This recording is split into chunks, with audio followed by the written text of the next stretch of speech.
Tales. Essentially is horror getting its own pulp publication. This happens in March of 1923. Weird Tales magazine is a rallying point for every sort of monster, ghost, fiend, etc. It's a virtual smorgasbord of horror, both traditional and unusual. You have the mysterious, you have the strange, you have the bizarre, and many, many occult tales.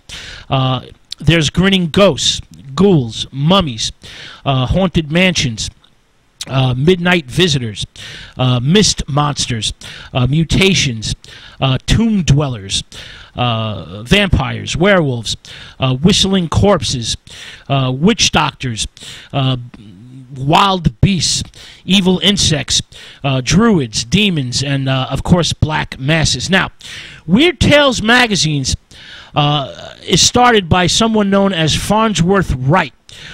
He's around from 1888 to around 1940. He's the creator and editor of Weird Tales magazine, and he's an ex-reporter. Now, Farnsworth is chronically ill all his life, and he edits the magazine until his death. Mr. Wright has a fondness for reciting dirty limericks. Now, the golden age of Weird Tales is between World War I and World War II. Weird Tales is responsible for a stable of fantasy, horror, sci-fi writers, and essentially creates a literary movement. You have Lovecraft, you have Charles Ashton Smith, you have Robert E. Howard, you have August Derleth, just to name a few. Now, these people become known as the Lovecraftian Circle. Weird Tales has an enormous influence on the literary that's inherited by several generations of writers. Now, the pulp magazines offer fast-paced fiction, opportunistic advertisements, and colorful, glossy, sexy covers. They sell from anything to a dime to a quarter. Weird Tales is in fact on the cutting edge. It's often avant-garde. Some stories even deal with necrophilia. For example, C.M. Eddy Jr.'s The Loved Dead. This is in 1924. Now, Farnsworth has a formula for success. That's notoriety. He likes getting noticed.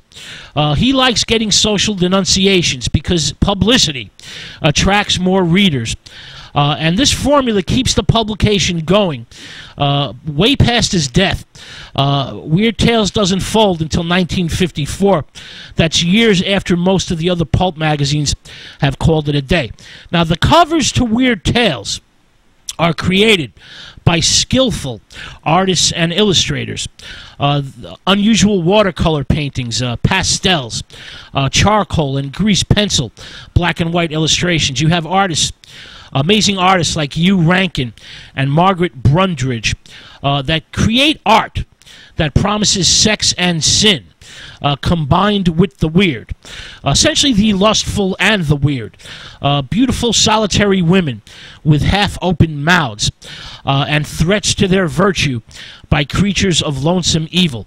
You have sadism, torture, gruesome death, given a certain inherent beauty by these artists. The covers often show a strong influence of fashion design. Prominent females, partially clothed and occasionally nude, given a bizarre, exotic, and erotic beauty. The covers of Weird Tales would tweak your interest, and you would want to buy the magazine, take it home, and read it with a flashlight underneath the bed covers. Now, Weird Tales, the art, these stories, have a great fascination with deformities, maimings, and disembowelments, all presented in explicit and loving detail. Some very odd things happen to the characters in this magazine, especially the women. The pulp magazine, especially Weird Tales, is psychosexual in nature. Now, Lovecraft's best remembered work was done for Weird Tales magazine over the next 12 years, give or take, and a pattern emerges from this work. Lovecraft is preoccupied, if not obsessed, with death and decay. The family, to Lovecraft, is a source of dreadful fantasies and secrets. The family is a source of doom. The family gives evil hereditary traits through fantastic, grotesque matings, the horror of incest and inbreeding. Now, the two significant contributors for the first decade of Weird Tales, 1923 to 1933, were both haunted and reclusive men.